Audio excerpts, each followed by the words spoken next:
கர்த்தருடைய நாமம் மகிமைப்படுவதாக. இன்றைக்கு நாம் 6ஆம் அதிகாரத்துக்குள்ள நுழைகிறோம். 6ஆம் அதிகாரத்துல 7 முத்திரைகளுடைய உடைத்தலை குறித்து, யார் அதை உடைக்கிறார்? ஆட்டுக்குட்டியானவர் என்ன செய்கிறாரு? முத்திரைகளில் உடைக்கிற விஷயங்களை குறித்து நாம் 6ஆம் அதிகாரத்தில் இருந்து நாம் சிந்திக்கிறோம். உபத்திரவ காலம் என்பது எல்லாருக்கும் தெரியும், ஒரு கொடுமையான காலம். உபத்திரவ காலத்திலே யார் அரசாட்சி செய்ய போறா? அந்தி கிறிஸ்துவனுடைய அரசாட்சி இருக்கும் என்பதெல்லாம் சிந்திக்கிறோம். ஆனா நான் உங்களுக்கு ஒரு உண்மையை சொல்றேன். உபத்திரவ காலத்தை துவங்குவது யார் என்று தெரியுமா? உபத்திரவ காலத்தை வெள்ளக்கொடி வச்சு ஆரம்பிக்க போறதே, அல்லது வசனத்தின் அடிப்படையில் சொல்ல வேண்டுமானால் முத்திரைகளை உடைத்து ஆரம்பிக்க போறதே யாரு? அன்பே உருவான நம்முடைய ஆண்டவராகிய இயேசு கிறிஸ்து தான் உபத்திரவ காலத்தை என்ன செய்ய போறாரு? முத்திரைகளை உடைத்து துவங்க போகிறார். எல்லாரும் கிறிஸ்துவை அன்புள்ளவர் என்று சொல்லுகிறோம், இரக்கமுள்ளவர் என்று சொல்லுகிறோம். ஆனால் அவர்தான் உபத்திரவ காலத்தை என்ன செய்ய போறாரு? துவங்க போகிறார். நல்லா புரிஞ்சுக்கங்க. உபத்திரவ காலத்தை சாத்தான் ஒட்டுமொத்தமாக ஆட்சி புரிய போகிறான். ஒரு கொடுமையான கடுமையான ஆட்சி அங்கு நடக்க போகிறது என்று நாம் சொன்னாலும் கூட, இன்னொரு பக்கத்தில் இருக்கிற ஒரு உண்மை என்னவென்றால், சாத்தானே ஆண்டவருடைய வேலைக்காரன் தான். ஆண்டவருடைய கைப்பாகையாக இருந்துதான் உபத்திரவ காலத்தில் என்ன செய்ய போகிறான்? அவன் செயல்பட போகிறான் என்பது உண்மை என்பதை புரிந்து கொள்ளுங்கள். என்ன, ஏன் ஆண்டவர் இப்படி செய்யறாரு? ஐயோ, அப்ப அவர்தான் முத்திரைகளை உடைத்து ஜனத்துக்கு இவ்வளவு பெரிய வழிகளை கொடுக்க போகிறாரா? வேதனைகளை கொடுக்க போகிறாரா? பெரிய ஆபத்துகள் இந்த சமூகத்துக்கு நடக்க போகிறதா என்று கேட்டா ஆமா. ஏன் அப்படின்னா, நம்ம தேவனுடைய 2 மாறாத பண்புகளை குறித்து நாம் வேதாகமம் முழுவதையும் வாசிக்கிறவர்கள் என்ன செய்ய முடியும்? புரிந்து கொள்ள முடியும். ஒன்று, தேவனுடைய கிருபை, அன்பு, இரக்கம், இவைகளெல்லாம் நாம் சிந்திக்கிற நாம், அதே சமயத்திலே தேவனுடைய நீதியான நியாய தீர்ப்புகள், அவருடைய தண்டனைகள், இவைகளை குறித்து நாம் என்ன செய்கிறோம்? சிந்திக்கிறோம். அப்ப வெளிப்படுத்தின விசேஷத்தினுடைய இந்த 6ஆம் அதிகாரத்துல நீங்க வரும்போது தேவனுடைய நீதியையும் தேவனுடைய நியாய தீர்ப்புகளையும் தேவனுடைய தண்டனைகளையும் குறித்து நாம் என்ன செய்கிறோம்? வாசிக்கிறோம். ஏனென்றால், ஏன் இந்த முத்திரைகளை உடைத்து ஆண்டவர் உபத்திரவ காலத்துக்குள்ள ஜனங்களை நடத்த போறார்னு கேட்டீங்கன்னா, எப்ப உண்மையான சமாதான பிரபுவை அவர்கள் விசுவாசிக்காமல், எப்போது தேவனுடைய கிருபையின் காலத்தை பயன்படுத்தி கொண்டு தங்களுடைய வாழ்வு மாற்றத்தை விரும்பாமல், தங்களுடைய ரட்சிப்பை தெரிந்து கொள்ளாமல், ஆண்டவரை விசுவாசிக்காமல் தங்களுடைய கொடுமைகளை செய்து கொண்டிருந்த மக்களுக்கு ஆண்டவர் ஒரு பொய்யான சமாதானக்காரரிடத்திலே ஆண்டவர் என்ன செய்யறாரு? ஒப்பு கொடுத்து விடுகிறார். நல்லா கவனிங்க. தேவனுடைய நியாய தீர்ப்புகள் என்றும் மாறாததா இருக்கிறது. இதிலே அவ்வப்போது வித்தியாசங்கள் இருக்கும். பழைய ஏற்பாட்டிலேயே ஆண்டவர் என்ன செய்தாரு? தம்முடைய ஜனங்களை நியாய தீர்ப்புக்கு ஒப்பு கொடுத்த விஷயங்களை பார்க்கிறோம். அந்த விஷயங்கள் எல்லாம் ரொம்பவும் கொடுமையானது. நம்ம ஏசாயா புத்தகத்தை நம்ம என்ன செய்யறோம்?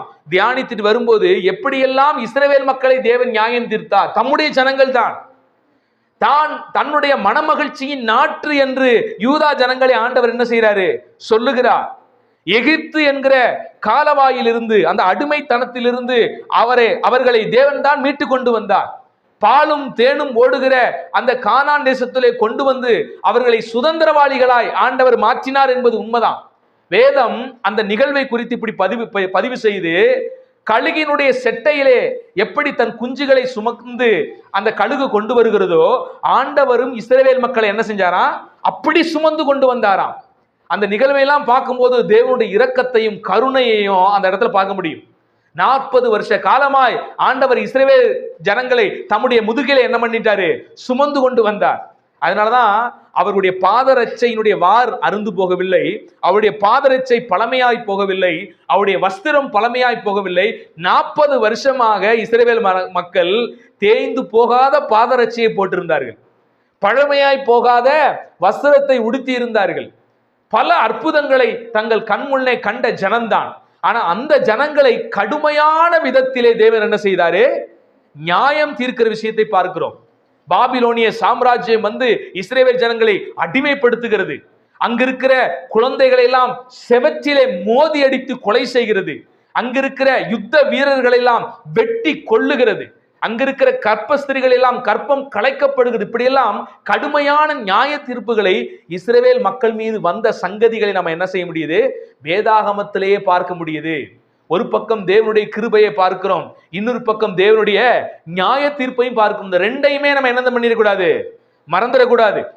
நல்லா கவனிங்க. நீதிமன்றம் இருக்குது, போலீஸ் ஸ்டேஷன் இருக்குது.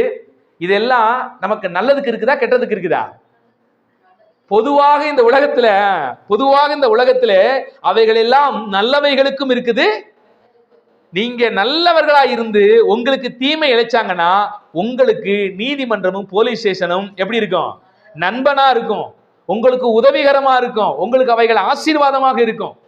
உங்களுக்கு இழைக்கப்பட்ட நீதிக்கு அவங்க என்ன செய்வாங்க? உண்மையா இருந்து செயல்பட்டாங்கன்னா கண்டிப்பா அது என்ன செய்யும்? உங்களுக்கு எல்லாம் கை கொடுக்கும். அதே சமயத்துல உலகத்தில் இருக்கிற அதே மனிதர்கள் தவறு செய்யும் போது, சட்டத்தை மீறும் போது, துன்பங்களை மக்களுக்கு இழைக்கும் போது, அல்லது வேறு ஏதாவது தவறுகள் செய்யும் போது அதே நீதிமன்றமும் அதே போலீஸ் ஸ்டேஷனும் என்ன செய்கிறது?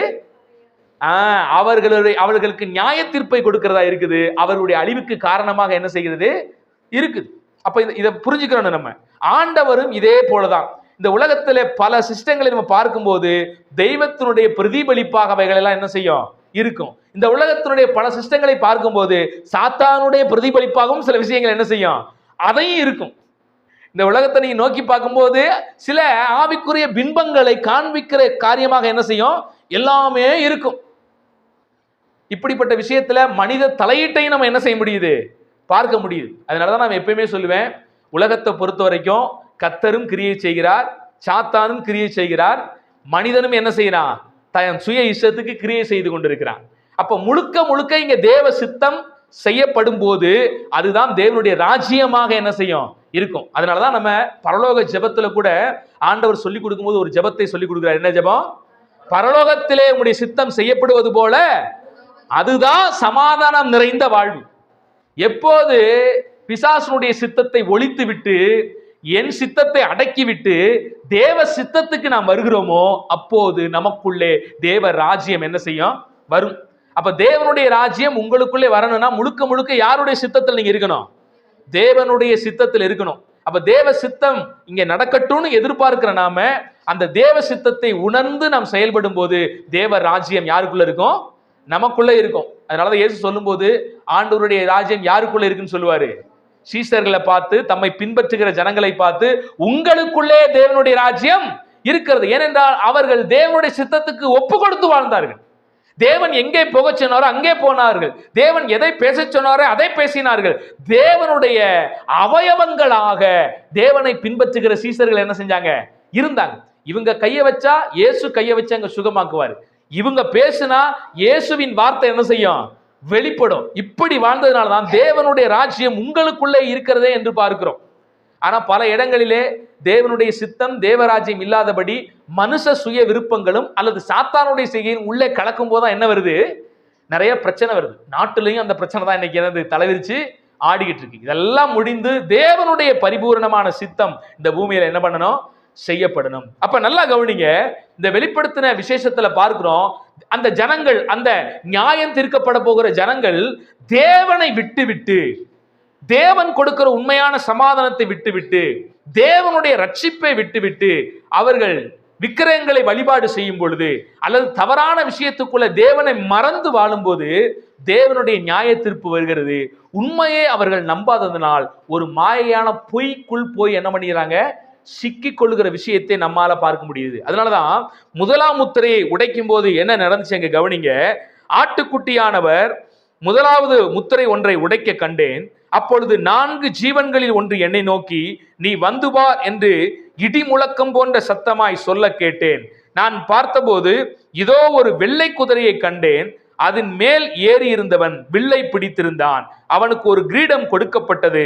அவன் ஜெயிக்கிறவனாகவும் ஜெயிப்பவனாகவும் புறப்பட்டான் என்று வாசிக்கிறோம். இந்த வசனத்தை சிலர் பண்டைய காலங்களிலே இதை இயேசு என்று ஒரு சிலர் சொன்னது உண்டு. ஆனா உண்மையை சொன்ன போனா இந்த வெள்ளை குதிரையின் மேல் வருகிற வில்லை பிடித்திருக்கிறவன் நிச்சயமாக இயேசு இல்லை. ஏனென்றால் முத்திரையை உடைக்கிறவர் தான் இயேசு. நம்ம வாசிக்கிறோம், அந்த முதலாம் முத்திரையை உடைக்கிறார் பாத்தீங்களா, அவர்தான் இயேசு. முத்திரையை உடைத்த போது வெளிப்பட்ட வெள்ளை குதிரையிலே தோன்றின இந்த வில்லை பிடித்திருந்தவன் யார் இல்ல? இயேசு இல்ல. ஆனா இவன் வர்றது என்ன? வெள்ளை குதிரையில வர்றான்னு இருக்குது. கையில என்ன வச்சிருக்கிறான்? வில்லு வச்சிருக்கிறான். வில்லு கையில இருக்குது, ஆனா என்ன இல்ல? அம்பு இல்ல.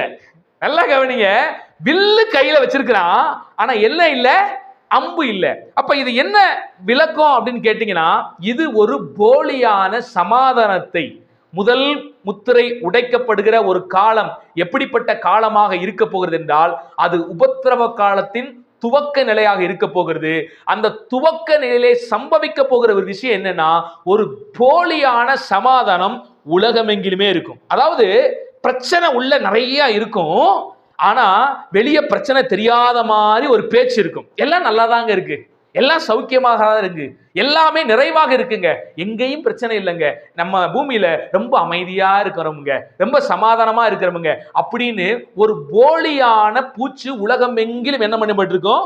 ஆனா பிரச்சனை உள்ள கிடக்கும். நல்லா கவனிங்க, குடும்பத்துல 1008 பிரச்சனை, ஆனா வெளியே தெரியாத அளவுக்கு மேக்கப் பண்ணிட்டு வந்தா எப்படி இருக்கும்? உடம்பு முழுக்க வியாதி, ஆனா வெளியே நல்ல பேரன்ல வெளிப்பட்டு ஒண்ணுமே இல்லாத மாதிரி காட்டினா எப்படி இருக்கும்? அதுபோல தேசம் முழுக்கவும் பெரிய பிரச்சனைகள் இருக்கும், ஆனா இந்த போலியான சமாதானத்தை கொண்டு வருகிற இந்த மனுஷன் என்ன செய்வானா, எல்லாமே சரியாத்தான் இருக்குதுங்க, எந்த பிரச்சனையும் இல்லைங்க அப்படின்னு உலகம் முழுவதுமே மக்களை ஒரு போலியான நம்பிக்கைக்குள்ள அவன் கொண்டு போய் வச்சிருப்பான். அதுதான் இந்த முதலாம் முத்திரை உடைக்கப்படுகிற விஷயமா இருக்கிறது. இவன் கையில வில்லு இருக்குது, ஆனா என்ன இல்ல? அம்பு இல்லை. ஏன்னா யுத்தமே இல்ல, பாருங்க பிரச்சனையே இல்ல, ஆனா எதுக்கு அப்ப வில்ல கொண்டு வந்த? அம்பு இல்ல சார் சொல்லுவான். யுத்தம் பண்ண தேவையில்லை, பிரச்சனை தேவையில்லை, எல்லாம் சௌக்கியமா தான் இருக்குது, எல்லாமே வளமா தான் இருக்குது அப்படிங்கிற மாதிரி ஒரு போலி பூச்சை பூசி ஒட்டுமொத்த மக்களையும் சில காலங்கள் அப்படி ஒரு போலி பின்பத்துக்குள்ள வச்சிருப்பான். அதுதான் இந்த காலம். அநேகர் இந்த முத்திரையை உடைக்கிற காலம் பல வருஷங்களாக நடந்து கொண்டுதான் இருக்கிறது. சில முத்திரைகள் உடைக்கப்பட்டு விட்டது, சில முத்திரைகள் தான் உடைக்கப்பட வேண்டியது இருக்கிறது என்று சொல்லுகிற சிலர் உண்டு. ஆனா உண்மையா நல்லா நீங்க கவனிச்சீங்கன்னா, நிச்சயமாக இதுவரைக்கும் ஒரு முத்திரை கூட என்ன செய்யப்படல? உடைக்கப்படவே இல்லை. இனி சம்பவிக்க போகிற விஷயத்தை குறித்து தான், நம்முடைய வாழ்க்கைக்கு அப்புறம் இனி சம்பவிக்க போகிற விஷயத்தை குறித்து தான் இந்த 6ஆம் அதிகாரத்திலிருந்து என்ன செய்யறோம்? பார்க்கிறோம். இங்க என்ன நடக்க போகுது? உலகம் எங்கிலும் ஒரு போலியான சமாதானத்தை என்ன செய்வான்? அந்த வெள்ளை குதிரையின் மேல் வருகிற அந்த வீரன், அந்த கிரீடத்தை வைத்திருக்கிறவன் என்ன செய்ய போறான்? செய்ய போறான். இது ஒரு அந்தி கிறிஸ்துவனுடைய ஒரு முன்னோட்டம். சொல்ல போனால் சமாதானம் இருக்காது, ஆனா சமாதானம் சமாதானம் என்று மக்களை ஆசுவாசப்படுத்துகிற ஒரு நிலையில் இருக்கும். இப்ப நல்லா கவனிங்க, ஒரு நியூஸ், ஒரு விஷயம், ஒரு பெரிய கலவரம் நடந்துகிட்டு இருக்குது, ஆனா நியூஸ்ல ஒரு கலவரம் இல்ல, சமாதானமா தான் இருக்கிறோம், எந்த பிரச்சனையும் இல்ல அப்படின்னு சொன்னா நீங்களா என்ன பண்ணுவீங்க? நம்புவீங்களா மாட்டீங்களா? ஏன்னா உங்களுக்கு அது தெரியாது, நியூஸை பார்த்தா நம்ப போறீங்க. நியூஸை பார்த்தா நம்புவீங்க. நீங்க உண்மையாவா போய் பார்க்க முடியும்? அமெரிக்காவில் ஒரு விஷயம் நடக்குது, நீங்க அமெரிக்காவில் போயா பார்க்க முடியும்? பக்கத்து ஊர்ல ஒரு பிரச்சனை, நீங்களாம் போயா பார்க்குறீங்க? அங்க கிடையாது. எதை பார்க்குறீங்க? நியூஸ்ல. இன்னைக்கு பார்த்தீங்கன்னா நான் சொல்றேன், நியூஸ்ல சொல்லப்படுகிற அநேக விஷயங்களிலே உண்மை இல்லை. சில விஷயங்கள் உண்மையை சொன்னாலும் பல விஷயங்களிலே என்ன இல்லை? உண்மையில். அப்ப இந்த மீடியா துறையை இந்த வெள்ளை குதிரையில ஏறி இருந்தவன் நன்றாக பயன்படுத்தி உலகம் முழுவதும் பாத்தீங்கன்னா ஒரு போலியான சமாதான போக்கை அவன் சொல்லி கொஞ்ச நாளிலே என்ன செய்வான்? ஒரு பிரச்சனையும் இல்லை அப்படின்னு மூடி வச்சிருப்பான். இது ஒரு முக்கியமான காலகட்டம். இந்த 6ஆம் அதிகாரத்தை நீங்க வாசிக்கும் போது இன்னொரு விஷயத்தை நீங்க சிந்திக்க மறக்கவே கூடாது. இந்த 6ஆம் அதிகாரத்தில் 7 முத்திரைகளையும் உடைக்கிற விஷயத்தை குறித்து பார்க்கிறோம் அல்லவா? இந்த 7 முத்திரைகளுடைய விஷயத்தையும் ஏற்கனவே ஆண்டவர் முன்னறிவிச்சிட்டாரு. ஏற்கனவே முன்னறிவிக்கப்பட்ட ஒரு விஷயம் வேறு ஒரு கோணத்திலே, வேறு ஒரு வடிவத்திலே நீங்க வெளிப்படுத்தின விசேஷத்துல பார்க்கிறது தான் இந்த 6ஆம் அதிகாரத்திலிருந்து நீங்க பார்க்க போறீங்க. என்ன விஷயம்? நல்லா கவனிங்க. நீங்க மத்தேயு 24ஆம் அதிகாரத்துல என்னெல்லாம் வாசிக்கிறீங்களோ அதுதாங்க இந்த முத்திரை உடைக்கிற விஷயம். ஒண்ணுமே இல்லை. ஆனா சொல்லப்பட்ட விடயங்கள் வேறொரு கோணத்துல இருக்குது, வேறொரு டைமென்ஷன்ல சொல்லப்பட்டிருக்குது, குறியீடுகளாக சொல்லப்பட்டிருக்குது. அதனால நீங்க என்ன நினைக்கிறீங்கன்னா வித்தியாசமா நினைக்கிறீங்க, ரொம்ப பயங்கரமாக உங்களுக்கு தெரியுது. இந்த வெளிப்படுத்தின விசேஷம் 6ஆம் அதிகாரத்திலிருந்து முத்திரைகளை உடைக்க கண்டேன் அப்படின்னு பார்க்கும்போது வேற ஒரு டைமென்ஷன்ல இருந்து ஒரு விஷயம் சொல்லப்படும் போது உங்களுக்கு என்ன செய்யுது? ரொம்பவும் பிரமிக்கத்தக்க விதமாக பயங்கரமான ஒரு விஷயமாக இருக்குது. ஆனா நல்லா கவனிங்க, இந்த முத்திரைகளை உடைக்கிற விஷயத்தான் ரொம்பவும் சாதாரணமாக எளிமையாக நீங்க மத்தேயு 24ஆம் அதிகாரத்துல பார்க்க முடியும். இப்ப ஆண்டவர் இந்த முத்திரையை உடைக்கும் போது வெள்ளை குதிரையில சமாதானம் பண்ற ஒருத்தன் வர்றானா? இதை மத்தேயு புத்தகத்துல 24ஆம் அதிகாரத்துல எப்படி வாசிப்பீங்க? அங்க ஆண்டவர் சொல்லுவார், இயேசு கிறிஸ்து, சமாதானமும் சௌக்கியமும் உண்டென்று அவங்க சொல்லுவாங்க. ஆனாலும் என்ன செஞ்சிடாதீங்க நீங்க, அவர்கள் சமாதானமும் சௌக்கியமும் உண்டென்று அவர்கள் சொல்லுவாங்க, நீங்க அதை நம்பாதீங்க. என்ன நடக்க போகுது? கர்ப்பவதிக்கு திடீர் என்று வழி எடுப்பது போல அந்த நாள் என்ன செய்யுமா? சடுதியாய் வருமா. அப்ப நல்லா கவனிங்க, இந்த முதலாம் முத்திரையை உடைக்கிற விஷயம் என்னன்னா, இயேசு அன்னைக்கே சொல்லிட்டாரு, சமாதானமும் சௌக்கியமும் உண்டென்று என்ன செய்வாங்க? ஒரு போலியான ஏமாற்று வேலையை செய்வாங்க இந்த உலகத்துல. வெள்ளை குதிரையின் மேல ஒரு மனிதர் வருவார்னா அதெல்லாம் ஒரு அடையாளமா சொல்லப்படுது. வெள்ளை குதிரையில யாரும் வரமாட்டான். வெள்ளை குதிரை நேரடியாக ஒரு வெள்ளை குதிரை, நேரடியாக கையில ஒரு அம்பு அப்படிலாம் நினைச்சுக்கிறாதீங்க. இதெல்லாம் உருவகமாக ஒரு விஷயத்தை நமக்கு சொல்ல வருது. இந்த 7 முத்திரையிலையும் ஒவ்வொரு நிறத்தினுடைய குதிரைகள் இருக்கிறது. அவன் கையில ஒன்ன வச்சிருந்தான் அப்படிலாம் வாசிப்போம் பாத்தீங்களா? அது எல்லாமே உருவகம். நேரடியாக அப்படியே குதிரை வரப்போறதெல்லாம் இல்லை. நிறைய பேர் பாத்தீங்கன்னா இந்த ஏஞ்சல் டிவில எல்லாம் நீங்க பார்க்கும்போது திடீர்னு அந்த கூட்டத்தில் அப்படியே கேமராவில் ஒரு பிளிச் அடிக்கும், குதிரை அப்படியே அக்னிமயமான ஒரு குதிரை.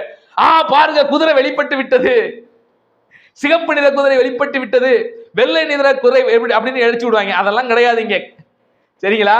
குதிரை எல்லாம் வராது.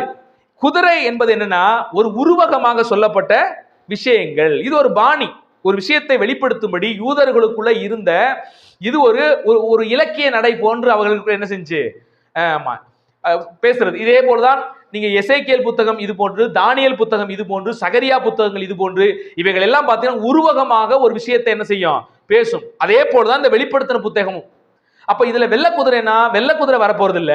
அது என்ன குறிக்குதுன்னா உலகம் எங்கிலும் ஒரு போலியான சமாதானத்தை என்ன செய்ய போறாங்க? சொல்ல போறாங்க. அதே விஷயத்தை தான் நீங்க மத்தேயு 24 இயேசு சொல்லுவார், சமாதானமும் சௌக்கியமும் உண்டென்று அவர்கள் சொல்லுவாங்க. இதுதான் அடையாளம். உலகம் எங்கிலும் ஒரு போலியான சமாதானம் வரும், இதுதான் அடையாளம். ஆனா திடீரென்று கர்ப்பவதிக்கு வழி ஏற்படுவது போல சடுதியிலே என்ன வரப்போகிறது? ஒரு பெரிய பேரழிவு வரப்போகிறது என்று ஆண்டவர் அப்பவே பேசுவார். அப்ப முதலாம் முத்திரை உடைக்கப்படும் போது என்ன கண்டுச்சு? வெள்ளை குதிரை வெளிப்பட்டுச்சு, கையில ஒரு வில் இருந்துச்சு, அம்பு இல்லாத வில் அவனுக்கு கொடுக்கப்பட்டது. அவன் வெற்றி சிறக்கிறவனை போல என்ன பண்ணா? காண்பித்து கொண்டான். உலகம் எங்க நான் சமாதானத்தை கொடுத்துட்டேன், அப்பா என் ராஜ்யத்துல எல்லாம் அமைதியா இருக்காங்க பாருங்க அப்படின்னு ஒரு போலியான விஷயத்தை கட்டமைப்பார்கள். இன்னைக்கு அதுக்கு நேரா உலகம் எங்கிலும் நகர்ந்து கொண்டே வருகிறது. ஒரு மனிதனுக்கு கீழே இந்த உலகத்தை கொண்டு வரும்படி எல்லாத்தையும் ஒன்றாக என்ன செய்ய போறாங்க? மாற்ற போகிறார்கள். அனைத்து சிஸ்டத்தையும் ஒன்னா மாத்த போறாங்க. ஒவ்வொரு சின்ன குழந்தையும் கண்காணிக்கப்படும். நீங்க எல்லாரும் என்ன செய்றீங்க அப்படிங்கிறத எங்கோ இருந்து கொண்டு ஒருவனுடைய கண்ட்ரோலுக்குள்ள முழு உலகம் என்ன செய்ய போகிறது? வரப்போகிறது. அதுக்கு முக்கியமான விஷயங்கள் இப்ப எல்லாம் அதுக்கு நேரம் என்ன செஞ்சுக்கிட்டு இருக்குது? ஒரு காந்தத்தை சுத்தி இருக்கிற இரும்பு பொருட்கள் எப்படி ஈர்க்கப்பட்டு அப்படியே வருதோ அது போல இந்த உலகம் முழுவதும் இப்ப இந்த வெள்ளை குதிரையின் மேல் ஏறி இருந்த இந்த வெற்றி சிறக்கிறவன் என்று சொல்லப்பட்ட இவனுக்கு நேராக என்ன செய்யப்பட்டு கொண்டே இருக்கிறது? ஈர்க்கப்பட்டு கொண்டே இருக்கிறது. இந்த ஒவ்வொரு நகரமும் அந்த புள்ளிக்கு நேரா வரப்போகிறது. ஆனா முத்திரை இன்னும் உடைக்கப்படல. உடைக்கப்படும் போது இவன் ஒரு போலியான சமாதானத்தை உலகமெங்கிலும் என்ன செய்வான்? கொடுத்து, நான் என் சாம்ராஜ்யத்துல எல்லாம் சமாதானமா இருக்குது, எல்லாம் சௌக்கியமா இருக்குது அப்படிங்கிற மாதிரி கொண்டு வருவான். எப்பவுமே ஒரு போலியான சமாதானம் அது நிரந்தரமான ஒரு சுகவாழ்வை என்ன செய்யாது? கொடுக்காது. திடீரென்று அதனுடைய வீரியம் என்ன செய்யும்? அதனுடைய பாதிப்பு வெளிப்படத்தான் செய்யும். இப்ப ஆட்டுக்குட்டியானவர் என்ன செய்யறாரு? 2ஆம் முத்திரையை உடைக்கிறார். 2ஆம் முத்திரையை உடைத்த போது அந்த ஜீவன்கள் வந்து பார் என்று சொல்ல கேட்டேன். அப்பொழுது சிவப்பான வேறொரு குதிரை என்ன செய்யப்பட்டதா? புறப்பட்டது. சிவப்பான வேறொரு குதிரைன்னா குதிரை, சிவப்பான குதிரை வெளிப்பட போறது இல்ல. என்ன ஏற்பட போகுதுன்னா உலகம் எங்கிலும் பெரிய யுத்தங்கள் என்ன செய்ய போகுது? சிவப்பு குதிரை எதை குறிக்குதுன்னா ரத்தத்தை குறிக்கிறது. உலகம் எங்கிலும் ஒரு பெரிய மகா யுத்தம் உலகம் முழுக்கவுமே நடக்க போகிறது. அதான் நம்ம வாசிக்கிறோம். அதன் மேல் ஏறி இருந்தவனுக்கு பூமியில் உள்ளவர்கள் ஒருவரை ஒருவர் கொலை செய்யத்தக்கதாக சமாதானத்தை பூமியில் இருந்து எடுத்து போடும்படியான அதிகாரம் கொடுக்கப்பட்டது. ஒரு பெரிய பட்டயம் அவனுக்கு என்ன செய்யப்பட்டது? ஆமா, ஒன்னும் கத்தியெல்லாம் வச்சுட்டு வரமாட்டான். என்ன நடக்க போட்டு, இந்த பட்டயம் என்கிற சொல் எதை குறிக்கிறதுனா ஒரு பெரிய யுத்தத்தை குறிக்கிறது.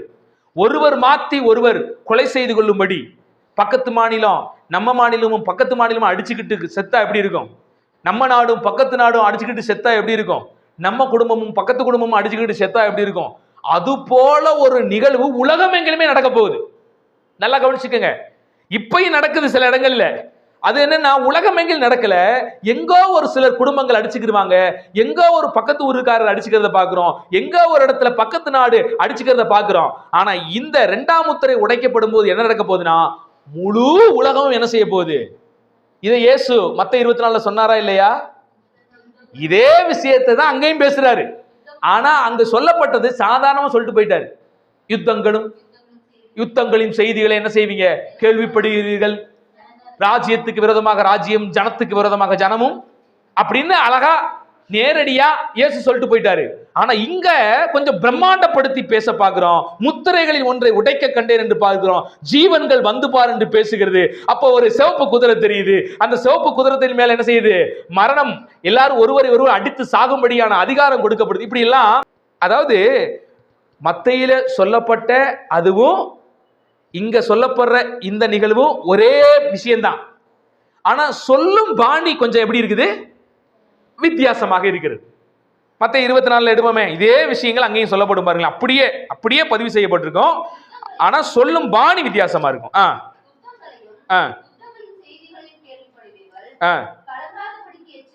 நல்லா கவனிங்க. நம்ம 5ஆம் வசனத்தை பார்க்கிற பாத்தீங்களா? மத்தேயு 24ஆம் அதிகாரம் 5ஆம் வசனம். இந்த 5ஆம் வசனம் தான் முதல் முத்திரை உடைக்கப்படுவது. என்ன? ஏனெனில் அநேகர் வந்து என் நாமத்தை தரித்து கொண்டு நானே கிறிஸ்து என்று சொல்லி அநேகரை. அப்ப கடைசி நாள் இப்பவும் அந்த வஞ்சகாவி இருக்குதுதான். ஆனா கடைசி நாள்ல பிரத்யேகமா நானே கிறிஸ்து என்று ஒரு போலி கிறிஸ்து வந்து என்ன செய்வான்? பொய்யான சமாதானத்தை என்ன செய்ய போறான்? வெள்ளை குதிரையின் மேல வந்து யுத்தமே இல்ல, எல்லாம் சமாதானம் அப்படிங்கிற மாதிரி ஒரு போலி பூச்சை பூசி அவன் ராஜ்யத்தில் இருந்து கொண்டு என்ன செய்வான்? மக்களை ஏமாற்றுவான், வஞ்சிப்பான். 2வது முத்திரையினுடைய காலம் தான் 6ஆம் வசனத்திலிருந்து மத்தேயு 24 வாசிக்கிறோம். அதே விஷயத்தை நீங்க வெளிப்படுத்துற விசேஷம் 6ஆம் அதிகாரத்துல 3ஆம் வசனத்திலிருந்து வாசிக்கும் போது என்ன செய்யறோம்? அதே விடயங்களை குறித்து தான் நம்ம வாசிக்கிறோம். இப்ப மத்தேயு 24 என்ன வாசிக்கிறோம்? கவனிங்க. யுத்தங்களின் செய்திகளையும் கேள்விப்படுவீர்கள், கலங்காதபடி எச்சரிக்கையா இருங்கள். இவைகள் எல்லாம் சம்பவிக்க வேண்டியதே, ஆனாலும் முடிவு உடனே வராது. ஜனத்துக்கு விரோதமா ஜனம் எழும்புவாங்க, ராஜ்யத்துக்கு விரோதமா ராஜ்யம் எழும்புவாங்க. அப்ப நல்லா கவனிங்க. இப்ப 2ஆம் முத்திரையை உடைக்கும் போது என்ன நடக்க போகுது? ஒரு பெரிய யுத்தம். அந்த யுத்தத்தை தான் நம்ம என்ன செய்யறோம்? வாசிக்கிறோம். இப்ப 3ஆம் முத்திரையில் என்ன நடக்குது? அவர் 3ஆம் முத்திரையை உடைத்த போது 3ஆம் ஜீவனானது நீ வந்து பார் என்று சொல்ல கேட்டேன். நான் பார்த்தபோது இதோ ஒரு பெரிய கருப்பு குதிரை என்ன செஞ்சேன்? கண்டேன். அதன் மேல் ஏறி இருந்தவன் ஒரு தராசை தன் கையிலே பிடித்திருந்தான். அப்போது என்ன நடந்துச்சு? அப்பொழுது ஒரு பணத்துக்கு 1 படி கோதுமை என்றும் 1 பணத்துக்கு 3 படி வார்கோதுமை என்றும் எண்ணெயும் திராட்சை ரசத்தையும் சேதப்படுத்தாத என்று 4 ஜீவன்களின் மத்தியில் இருந்து உண்டான ஒரு சத்தத்தை என்ன செய்யறாரு? கேட்கிறார். இதைத்தான் நம்ம மத்தேயு புத்தகம் 24ஆம் அதிகாரத்துல வாசிக்கிறோம். என்ன வாசிக்கிறோம்? பஞ்சங்களையும் கொள்ளை நோய்களையும் பூமி எதிர்ச்சிகளையும் பல இடங்களில் என்ன செய்வீங்க? அப்ப இந்த இடத்துல பஞ்சங்கள் என்ற ஒரு வார்த்தை இருக்கு பாத்தீங்களா? இதே வார்த்தை தான் 3ஆம் முத்திரையை உடைக்கும் போது என்ன ஏற்படுது? ஒரு பஞ்சம் என்ன செய்யுது? ஏற்படுது. அந்த பஞ்சத்தின் விளைவு வீரியம் என்ன நடக்குது? 1 படி வார்கோதுமை என்ன செய்யுது? 1 பணம். அந்த நாள்ல இந்த 1 படி வார்கோதுமை 1 பணம் அப்படிங்கிறது எவ்வளோ அப்படின்னு நமக்கு தெரியல. ஆனா நிச்சயமாக ஒரு பெரிய தொகையாகத்தான் என்ன செய்ய போகிறது? இருக்க போகிறது. ஒரு சின்ன பிரெட் பாக்கெட் நீங்க வாங்கினீங்கன்னா அது வந்து நீங்க வாங்க முடியாத அளவுக்கு, சாமானிய மக்கள் வாங்கி சாப்பிட முடியாத அளவுக்கு என்ன செய்ய போகுது? மாறப்போகுது. நீங்க இதெல்லாம் சாதாரண நினைச்சுக்கிறாதீங்க. நம்ம கண்ணு முன்னால சில இதெல்லாம் நடக்க போறதுக்கு உறுதிப்பாடாக சில விஷயங்கள் நடந்து கொண்டு தான் இருக்கிறது. இலங்கையில பாத்தீங்களா? இலங்கையில ஒரு பெரிய விஷயம் ஏற்பட்டு அங்க ராஜபக்சேவினுடைய ராஜ்யம் வீழ்த்தப்பட்டு ஒரு பெரிய அழிவு அங்க சம்பவிச்ச போது ஒரு வாழைப்பழத்தோட ரேட்டு கேட்டா 260 ரூபா ஒரு வாழைப்பழம். நீங்க போய் கடையில போய் ஒரு வாழைப்பழம் வாங்குறேன்னா 260 ரூபா கொடுத்து ஒரு வாழைப்பழம் வாங்கியிருக்காங்க. நீங்க யோசிச்சு பாருங்களேன், 260 ரூபா ஒரு வாழைப்பழம்னா எப்படி இருக்கு யோசிச்சு பாருங்க. ஒரு பால் பாக்கெட்டு எவ்வளவு கேள்விப்பட்டேன், ஒரு பால் பாக்கெட்டு 300 ரூபா வரைக்கும் வித்துச்சான். நம்ம 30 ரூபாய்க்கு வரைக்கும் என்ன செய்யறோம்? அழுகுறோம். தண்ணியை கலந்து கொடுக்குறியாடா அப்படின்னு சண்டைக்கு போறான் அவன்கிட்ட. ஆனா அங்க தண்ணி ஊத்தி கலந்து கொடுத்தா கூட ஒரு பால் பாக்கெட்டுடைய விலை 300 ரூபாய், அதையும் வாங்கிட்டு தான் இருந்தாங்க.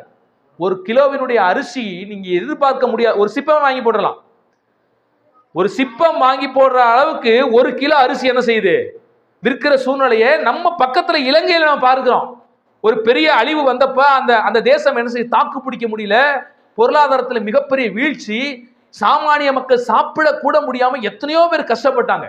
எத்தனையோ பேர் உயிர் போனாலும் பரவாயில்லடா, கப்பல் வழியே எங்க எப்படியாவது என்ன செஞ்சிடும், சாரி அந்த படகு, சின்ன சின்ன படகு வச்சிருப்பாங்க பாத்தீங்களா, அந்த படகுல போவால நீந்தியே கூட போயிருவோம் அப்படின்னு நீந்தி வந்தவங்க எத்தனையோ பேர், வழியிலே செத்து போனவங்க எத்தனை பேர், களவாக படகு கள்ளத்தனமாக படகில வந்து தமிழகத்தில் எப்படியாவது நுழைஞ்சிட மாட்டோமா, நம்ம உயிரை காப்பாற்றிக் கொள்ள மாட்டோமா என்று வந்தவர்கள் ஏராளமானவர்கள். பக்கத்துல இப்ப நடந்தது இலங்கையில ஒரு போர்முக சூழல் என்பது ஒரு தேசத்தை என்ன செஞ்சிடும், தலைகீழாக ஒரு நொடி பொழுதுல அதை மாத்திரும். இந்த 3ஆம் முத்திரை உடைக்கப்படுற காலத்துல சொல்லப்படுது கொடிய பஞ்சம் ஏற்படுமா. இப்பயே கவனிங்க, இந்த பஞ்சம் நம்மளால நினைச்சு பார்க்க முடியாத அளவுக்கு இருக்க போகுது. இப்ப ஒரு தேசத்துல ஒரு பஞ்சம் நடக்குது. இப்ப என்ன நடக்குது தெரியுமா, இப்ப சமீபத்துல கூட சில நாடுகள் என்ன செய்யுது, இப்ப சோமாலியா போன்ற நாடுகள் எல்லாம் மிகப்பெரிய பஞ்சம், சமீபத்தில் கூட பாகிஸ்தான்ல கூட மிகப்பெரிய பஞ்சம், உணவுக்காக அடிச்சுக்கிட்டாங்க. இலவசமாக மற்ற நாடுகள் கொண்டு வந்து உணவு கொடுக்கும்போது ஒருத்தர் மாத்தி ஒருத்தர் அந்த உணவை வாங்குறதுக்கே ஒருத்தர் அடிச்சுக்கிட்டு செத்த கணக்கெல்லாம் இருக்குது, நம்ம கண் கூட பாக்குறோம். ஆனா இப்ப ஒரு ஒரு ஒரு முக்கியமா ஒரு தேசத்துல ஒரு நாட்டுல பஞ்சம் ஏற்படும் போது இன்னொரு நாடு போய் என்ன செய்யுது, அங்க நம்ம பார்க்கிறோம். இஸ்ரேல் நாட்டுல இப்ப என்ன செய்யுது, பாலஸ்தீன நாட்டுல பாத்தீங்கன்னா இப்போ ஒரு யுத்தம் நடக்குது. யுத்தம் நடக்கும்போது அங்க மிகப்பெரிய பஞ்சம், உணவு பற்றாக்குறை ஏற்படும் போது என்ன நடக்குது, அண்டை நாடுகள் நட்பு நாடுகள் என்ன செய்யுது, டன்னு கணக்குல உணவுப் பொருட்களை ஏற்றி கொண்டு போய் அங்க என்ன செய்யுது கொடுக்குது. இப்ப நீ யோசிச்சு பாருங்களேன், எல்லா நாட்டிலும் யுத்தம், எல்லா நாட்டிலையும் பஞ்சம்னா எவன் கொடுப்பான் போய் அந்த நாட்டுக்கு சாப்பாடு? அப்ப என்ன நடக்கும் தெரியுமா, இந்த ஒரு படி வார்கோதுமை இப்படிலாம் விக்கிது அப்படின்னு நம்ம எழுதினாலும் கீழே இன்னொரு வசனமும் அந்த வெளிப்படுத்தின விஷயத்துல குறிப்பிடப்பட்டிருக்குது, நீ எண்ணெயையும் திராட்சை ரசத்தையும் என்ன பண்ணாத. இது என்ன அர்த்தம் தெரியுமா, உணவு இருக்கும் ஆனா பொதுமக்களுக்கு போய் என்ன பண்ணாது, சேராது, பணக்காரன் மட்டும் சாப்பிடுவான். இதெல்லாம் நீங்க பெருசா யோசிக்க வேணாங்க, எப்ப வேணாலும் இது நடக்கலாம், எப்ப வேணாலும் இந்த முத்திரைகள் உடைக்கப்படுகிற காலத்துக்குள்ள என்ன பண்ண முடியும், போக முடியும். அப்ப நீங்க யோசிச்சு பாருங்களேன், இன்னைக்கு பெரிய பெரிய கோடீஸ்வரர் இருக்கா பாத்தீங்களா, இந்த உலகத்திலேயே ஒட்டுமொத்த சொத்துமே ஒரு 40 பேர்கிட்ட தான் இருக்குது. இந்த உலகத்தினுடைய ஒட்டுமொத்த சொத்துமே பார்த்தீங்கன்னா ஒரு 40 பேர்கிட்ட தான் வச்சிருக்கிறான். அவ்வளத்தையும் என்ன செஞ்சிருக்கான், வலிச்சு வச்சிருக்கிறான். நம்ம நாட்டில் நம்முடைய இந்திய தேசத்தில் எத்தனை கோடி பேர் இருக்கிறாங்க மொத்தம், கிட்டத்தட்ட ஒரு 150 கோடி கிட்ட என்ன செய்யும் நெருக்கும். அந்த 150 கோடியில வெறும் சொற்பமா ஒரு 1 லட்சம் பேர் தான் கொஞ்சம் பணம் வச்சிருக்கிறவனா இருப்பான், கொஞ்சம் பணக்காரனா இருப்பான். பணக்காரன் சில கோடிகள் இருக்குது அப்படின்னு பாத்தீங்கன்னா ஒரு 1 லட்சம் பேர் தான் இருக்கும். பல கோடி பேர் வந்து சாமானிய மக்கள் தான். இப்ப இந்த 3ஆம் முத்திரை உடைக்கப்பட்டிருக்கிற காலத்துல என்ன நடக்கும் தெரியுமா, பணக்காரன் மட்டும் சாப்பிடுவான். என்னையும் திராட்சரசத்தையும் சேதப்படுத்தாத என்று சொன்ன விஷயம் என்னன்னு கேட்டீங்கன்னா, பணக்காரன் மட்டும் நல்லா சாப்பிடுவான், ஏழைகளுக்கு உணவு என்ன செய்யாது, போய் சேராது. இந்த பிரச்சனை எல்லாம் இன்னைக்கு வந்துகிட்டே இருக்குது. நம்ம நாட்டிலேயே அநேக வயல் காடுகள் எப்படி இருக்குது, சும்மா வறண்டு போய் கிடக்குது. நிறைய வயற்காடுகளை பில்டிங் பண்ணிட்டான், தனியார் நிறுவனங்கள் தனியார் காரியத்துக்காக என்னென்னத்துக்கோ எடுத்து யூஸ் பண்ண ஆரம்பிச்சிட்டான். இன்னைக்கு விதைக்கிற விஷயங்கள், அறுக்கிற விஷயங்கள் குறைந்து விட்டது. உணவுப் பொருட்கள் தேவை ஜாஸ்தி, மக்கள் தொகை நாளுக்கு நாள் பெருகி கொண்டே வருகிறது. அப்ப மக்கள் தொகை பெருக பெருக விவசாயம் பண்றது என்ன செய்யணும், பெருகணும். ஆனா இன்னைக்கு விவசாயத்தை பெருசா என்ன செய்யறதுல மதிக்கிறது இல்லை. கேட்டா நாங்க வெளிநாட்டுல இருந்து என்ன பண்ணிடுறோம், வெங்காயத்தை இறக்கிக்கிறோம், வெளிநாட்டுல இருந்து கோதுமை இறக்கிக்கிட்டோம். இப்ப வெளிநாட்டிலேயே ஏற்பட்டா திடீர்னு ஒரு பஞ்சம் ஏற்படுது, ஒரு போர் ஏற்படுதுன்னா எங்க இருந்து உங்களுக்கு சாப்பாடு வரும் சார்? யோசிச்சு பாருங்க, எங்க இருந்து சாப்பாடு வரும்? எங்க அப்பா தாத்தா காலத்துல எல்லாம் அவங்களுக்குன்னு ஒரு காடு இருந்துச்சு. அந்த நிலத்துல பாத்தீங்கன்னா கொஞ்சமாவது நெல் போட்டு என்ன செய்வாங்க, எனக்கு தெரிஞ்ச எனக்கு ஞாபகம் இருக்குது. எங்க தாத்தா இருந்த காலத்துல எல்லாம் நெல் மூட்டை எங்க வீட்டுல அடுக்கி வச்சிருந்த விஷயத்தை நான் என்னால அப்படியே யோசிச்சு பார்க்க முடியுது. நான் குழந்தையா இருக்கிறப்ப அதெல்லாம் இருந்த காலகட்டம் இருந்துச்சு. இப்ப எல்லாம் எங்க ஊர்ல போய் பார்க்கும்போது எவனுமே பெரும்பாலும் விவசாயம் பண்றது இல்லை, நெல் மூட்டை வீட்டிலேயே காணப்படுறது இல்லை. அப்ப எல்லாம் எங்க ஊர்ல பாத்தீங்கன்னா கத்தரிக்காய் அங்க போற எல்லாமே ஃப்ரீ. காட்டுக்கு போவாங்க, மடி நிறைய என்ன செய்வாங்க, எல்லாம் கட்டிட்டு வருவாங்க. இன்னைக்கு ஒத்த கத்தரிக்காய் என்ன செய்ய முடியாது, எடுத்துட்டு போக முடியாது. அன்னைக்கெல்லாம் அவ்வளோ ஒரு சாதாரணமாக வீட்டிலே விளைந்த தங்களுடைய வயக்காட்டில் நிலைந்த பொருட்களை அந்த கிராமத்தில் இருக்கிற சொந்த பந்தங்களுக்குள்ள ஷேர் பண்ணி மகிழ்ந்தோம். இப்ப எல்லாம் என்ன செய்ய முடியாது, 1 கிலோ அரிசி எடுத்துட்டு வர்றதுக்கு யோசிக்கிறோம். ஒரு காலத்துல நம்ம ஊருக்கு கிராமத்துக்கு போகும்போது அங்க இருக்கிற பாட்டிமார்கள், நம்ம சொந்த பந்தங்கள்லாம் அந்த பருப்பு 5 கிலோ எடுத்துட்டு போயா, அந்த அரிசி 5 கிலோ எடுத்துட்டு போயா, அந்த அது இருக்குதியா கொஞ்சம் எடுத்துட்டு போயா, இது கொஞ்சம் எடுத்துட்டு போயான்னு அங்க ஊர்ல இருந்து வரும்போது ஒரு பெரிய பை நிறைய கட்டி அனுப்பி விட்டுருவாங்க. தூக்க முடியாம வருவோம். இப்ப எல்லாம் போனா என்ன செய்ய முடியல, ஒன்னே வாங்க முடியல. ஏன்னா அவங்க நிலைமையே எங்க கஷ்டத்துல நிலைமைக்கு போயிடுச்சு. அவங்க வயக்காடு, இப்ப எங்களுக்குலாம் வயக்காடெல்லாம் இல்லை, வெள்ளம் வித்துட்டு சும்மா தான் கருவேல மண்டி போய் கிடக்குது. எங்க ஊர்ல வயல் நிலமாக இருந்த அநேக பகுதிகள் இன்னைக்கு சைட்டு போட்டுருக்கான். உங்க ஊர்ல இது நடந்திருக்கும், பாத்திருக்கீங்களா? உங்க ஊர்லயும் யோசிச்சு பாருங்களேன். முன்னாட்கள்ல வயல் நிலமாக இருந்த பகுதியெல்லாம் என்ன சைட்டு போட்டு வீடு கட்டியிருப்பான் அல்லது ஏதாவது தொழிற்சாலை வச்சிருப்பான். இப்படிப்பட்ட சூழ்நிலைகளை நம்மளால பார்க்க முடியுது. ஆனா மக்கள் தொகை பெருத்துக்கிட்டே வருது, மக்கள் தொகை பெருத்துக்கிட்டே வருது. ஆனா அதற்காக விளையக்கூடிய எந்த ஒரு விஷயமும் பூமியில என்ன செய்யல, இன்னைக்கு இல்ல. அநேக விவசாயிகள் கண்ணீர் வடிக்கிறான். கொஞ்சம் கொஞ்சம் இருக்கிற விவசாயிகளையும் இன்னைக்கு இருக்கிற கார்பரேட் நிறுவனம்லாம் கொன்றும் போல. இன்னைக்கு அவன் விளைச்ச அந்த காயை கொண்டு போய் விற்க என்ன செய்ய முடியல, கொண்டு போக முடியல. அந்த அளவுக்கு அவனுக்கு நெருக்கங்கள், போராட்டங்கள், பிரச்சனைகள் இருக்குது. அது மதிக்கத்தக்க நபர்கள் இல்லை. கேட்டா வெளிநாட்டில் ஹைபிரிட்டா வாங்கி தின்னு என்ன செஞ்சிட்டோம், நம்மளும் பல பலன் இருக்கிற ஹைபிரிட்டை வாங்கி தின்னு பழகிட்டோம். இப்ப நம்ம நாட்டில் விளையிற ஒரிஜினல் பழத்தை காணோம். ஒரிஜினல் பழம் விளைய செய்யற ஒரு விவசாயம் இல்லை, எல்லாம் முடிஞ்சு போச்சு. அவன் இருக்கிறதுலயும் ஹைபிரிட்டை வாங்கி போட்டுட்டு இருக்கிறான். எல்லாம் மலட்டு விதை தான். அந்த விதை இன்னொரு விதை என்ன செய்யாது, தோற்றுவிக்காது. நீங்க அவங்ககிட்ட வாங்கி விற்கிற விதையை போட்டீங்கன்னா மரம் வளரும். ஆனா அது என்னது, அதுக்கப்புறம் அந்த மரத்தினால ஒரு விதையை கொடுக்க முடியாத அளவுக்கு தான் இன்னைக்கு எல்லாம் உருவாயிருச்சு. திடீரென்று ஒரு பெரிய யுத்தம், நம்ம 2ஆம் முத்திரை உடைக்கும் போது யுத்தம் வருதுன்னு பாக்குறோம் பாத்தீங்களா? அப்படி ஒரு யுத்தம் நடந்துச்சுன்னா ஒட்டுமொத்த நாட்டிலும் என்ன வரப்போகுது, பெரிய பஞ்சம் வரப்போகுது. அந்த பஞ்சத்துல கொஞ்சம் இருக்கிற பணக்காரன் மட்டும்தான் சாப்பிடுவான். கோடிக்கணக்கான நடுத்தர மக்களும் ஏழைகளும் சாப்பாட்டு பசினால் வாடியே என்ன செய்ய போறாங்க. அப்படிப்பட்ட ஒரு கொடுமையான காலகட்டம் வரப்போகுது. இதுதான் 3ஆம் முத்திரை உடைக்கப்படுகிற காலகட்டத்திலே நடக்கக்கூடிய. இதையும் இயேசுசாமி உயிரோ, அதாவது மனுஷனா இந்த பூமியில உலாத்தின் அந்த காலகட்டத்திலேயே மத்த 24ஆம் அதிகாரத்தில் என்ன செஞ்சிட்டாரு, சொல்லிட்டார். என்ன நடக்கும், அப்ப பஞ்சங்கள் நடக்கும். இப்ப நல்லா கவனிங்க, ஒரு தேசத்துல யுத்தம் நடக்குது, யுத்தம் நடந்துக்கு பஞ்சம் நடக்குது. பஞ்சம் வந்துச்சுன்னா அப்ப என்ன நடக்கும், தன்னால நோய் வரும். யுத்தம் நடந்து பஞ்சம் உருவாயிருச்சுன்னா தன்னால என்ன நடக்கும், ஏகப்பட்ட உயிரிழப்பு ஏற்படும். அதை புதைக்க கூட நம்மால் முடியாது இருக்கிற ஒரு சூழ்நிலை ஏற்படும் போது கட்டாயம் என்ன செய்யும், நோய் ஏற்படும். இதெல்லாம் அடுத்தடுத்து அப்படியே, இது ஒன்றும் ஏதோ தெரியாம நடக்கிற விஷயம் இல்லை. ஒரு முத்திரை உடைக்கப்பட்டாலே அடுத்தடுத்த விஷயங்கள் கண்டினியூவா என்ன செய்ய போகுது, நடந்துதான் ஆக போகுது. அப்ப இங்க என்ன நடக்குது, 1ஆம் முத்திரை உடைத்து ஒரு போலியான சமாதான கட்டமைப்பு உண்டாக்கப்பட்டாலே, அடுத்து ஒரு யுத்தம் வெடித்து அநேக மக்கள் அங்கு இறக்க ஆரம்பிச்சாலே அடுத்து என்ன நடக்கும், தன்னை போல பஞ்சம் ஏற்படும். பஞ்சம் ஏற்பட்டாலே தன்னை போல என்ன ஏற்படும், கொள்ளை நோய்கள் கட்டாயம் என்ன செய்ய போகுது, ஏற்படும் என்பதுதான் உண்மை. இது எல்லாம் தேவனுடைய நியாய தீர்ப்பின் அங்கம். தேவன் ஆசைப்பட்டெல்லாம் இதை செய்யல. ஆனா நிச்சயமாக நியாய தீர்ப்பு கடுமையானதாகத்தான் என்ன செய்ய போகுது, இருக்க போகுது. அதுக்கு முன்னால ஆண்டவராய் இயேசு கிறிஸ்துவை ஏற்றுக்கொண்டு அவரை விசுவாசித்து அவரை நம்பி அவர் கொடுக்கிற இலவச மீட்பை நம்ம பெற்றுக்கிட்டோம்னா இதுல இருந்தெல்லாம் என்ன செய்யலாம், தப்பலாம். ஒரு சிலர் சொல்லுவாங்க அதுக்கு முன்னாலாம் தப்ப முடியாது, சபை இந்த உபத்திரவ காலத்துக்குள்ள என்ன செய்ய போகுது, கடந்துதான் போக போகுது அப்படின்னு சொல்லுவாங்க. ஏன்னா நம்ம அடுத்தடுத்து முத்திரை உடைக்கிற காலகட்டத்திலே சில விஷயங்களை நம்ம பார்க்கும்போது என்ன நடக்குது, 6ஆம் முத்திரை உடைக்கும் போது என்ன நடக்குதுன்னு கேட்டீங்கன்னா, இஸ்ரவேல் கோத்திரத்துல திட்டத்தட்ட ஒரு 1,44,000 பேர் என்ன செய்யறாங்க, மீட்கப்படுகிறார்கள்.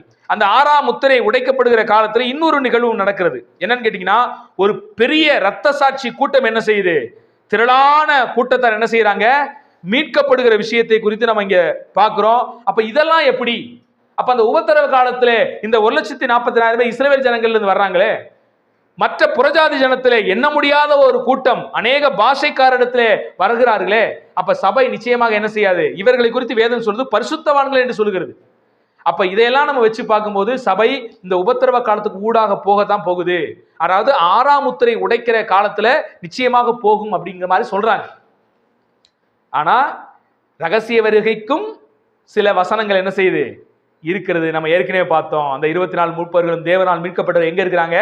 பரலோகத்தில். அப்ப இவங்க யாரு அப்படின்னு ரகசிய வருகையை நம்புகிற மக்கள் என்ன சொல்றாங்கன்னா, இவர்கள் கைவிடப்பட்டவர்கள், பின்பாக அந்த உபத்திரவ காலத்தை உணர்ந்து ஆண்டவரை மீண்டுமாக ஏற்றுக்கொண்டு ரத்த சாட்சியாக என்ன செய்ய போறாங்க?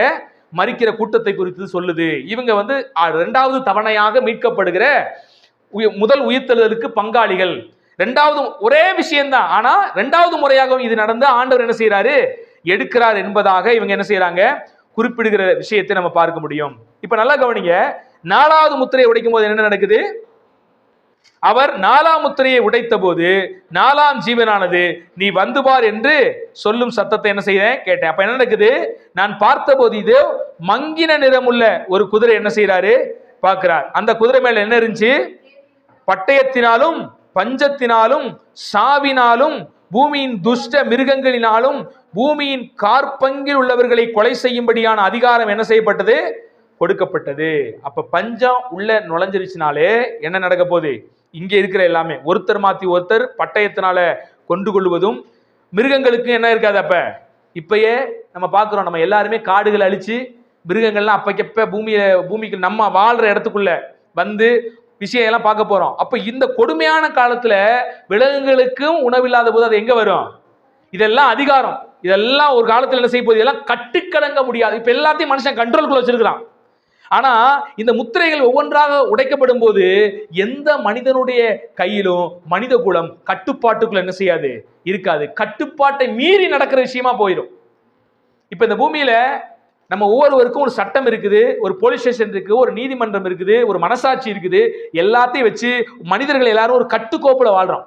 இந்த ஒரு கட்டுக்கோப்பெல்லாம் சிதஞ்சிருச்சுன்னா எப்படி இருக்கு யோசிச்சு பாருங்க.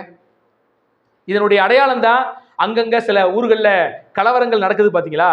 அந்த மனிதாபிமானம் போய், அந்த மனசாட்சி போய், அந்த சட்டத்திட்டங்கள்லாம் உடைக்கப்பட்டு ஒவ்வொரு இடங்களையும் பார்த்தா ஒருத்தர் மாத்தி ஒருத்தர் அடிச்சுக்கிட்டு கலவர பூமியாகி மற்றவன் சொத்தை அடிச்சு நொறுக்கிறதும், யார் எவருன்னே தெரியாம கண்ணுக்கு எதிர்ப்பட்ட மனிதர்கள் எல்லாம் அடித்து நொறுக்குவதையும் நம்ம அங்கங்க என்ன செய்யறோம்? பார்க்கிறோம். ஆனா இந்த முத்திரைகள் உடைக்கப்படுகிற 4ஆம் முத்திரைகள் உடைக்கப்படுகிற காலத்துல இப்படிப்பட்ட ஒரு பெரிய அசம்பாவிதம் ஏற்படுமா? யோசிச்சு பாருங்க எப்படி இருக்கும். இதெல்லாம் யோசிக்க கூட உங்களுக்கு என்ன வராது? நியூஸ்ல உட்காந்து இப்ப கால் மேல கால் போட்டு எங்கேயோ ஒரு இடத்துல இது நடக்குதுன்னு பார்த்துக்கிட்டு இருக்கோம். ஐயோ பாவம். அப்புறம் சபையில நம்ம என்ன செய்யறோம்? ஆண்டவரே அவர்களுக்காக ஜெபிக்கிறோம், இதெல்லாம் பண்றோம். ஆனா உலகம் முழுவதும் நடக்கும் போது யோசிச்சு பாருங்க. நீங்க கால் மேல் கால் போட்டு எங்கேயோ நடக்கிற விஷயமாக இதை பார்க்கவே முடியாது. ஏன்னா அந்த பிரச்சனைக்குள்ள யாரும் இருப்பீங்க? ஒருவேளை சபை உள்ள போனுச்சுன்னா இருப்பீங்க. ஒருவேளை நம்ம எல்லாம் எடுத்துக்கொள்ளப்பட்டோம்னா என்ன செய்ய மாட்டோம்? இருக்க மாட்டோம். கைவிடப்பட்ட கும்பல் இருக்கும். அப்ப உலகம் முழுவதும் நடக்க போகிற இப்படிப்பட்ட ஒரு சூழமைப்புக்குள்ள நம்ம போகாம இருக்கணும்னா எப்படிப்பட்ட பரிசுத்த நடக்கை உள்ளவர்களாக நாம் இருக்க வேண்டும் என்பதை நம்ம என்ன செய்யணும்? ரொம்ப ஆழமா சிந்திக்கணும். நீங்க காட்டுல நீங்க பாத்தீங்கன்னா ஒரு புலி இன்னொரு புலி என்ன செய்யாது? தன் ஏரியாக்குள்ள ஒரே இனந்தாங்க புலி. ஆனா அந்த புலி என்ன செய்யாது? இன்னொரு புலியை தன் ஏரியாக்குள்ள விடாது. ரெண்டுக்கு சண்டை. ரெண்டுல ஒண்ணு செத்தா அவருடைய என்ன செய்யாது? அந்த போற விடவே விடாது. பாத்திருக்கீங்களா? அந்த மாதிரி பூமியில என்ன செய்யுமா?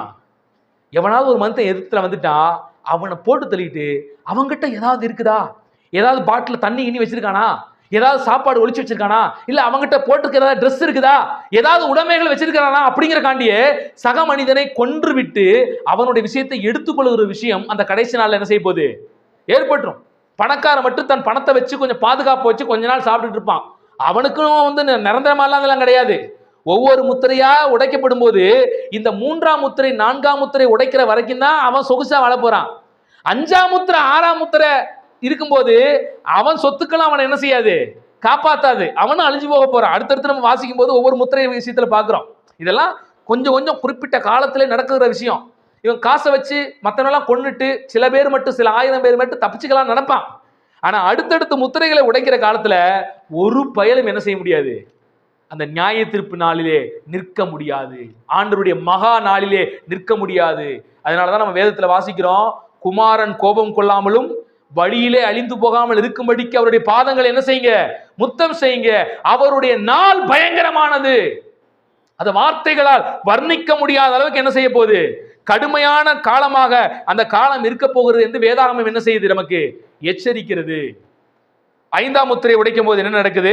அவர் ஐந்தாம் முத்திரை உடைத்த போது தேவ வசனத்தின் நிமித்தமும் தாங்கள் கொடுத்த சாட்சி நிமித்தமும் கொல்லப்பட்டவருடைய ஆத்துமாக்களை பலிபீடத்தின் கீழே கண்டேன்.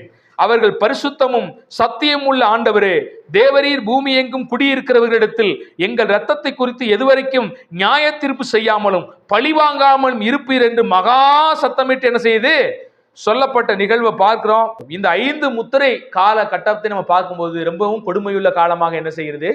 இதை நம்ம கற்பனை கூட பண்ணி பார்க்க முடியாத லெவலுக்கு இருக்கிற காலம்.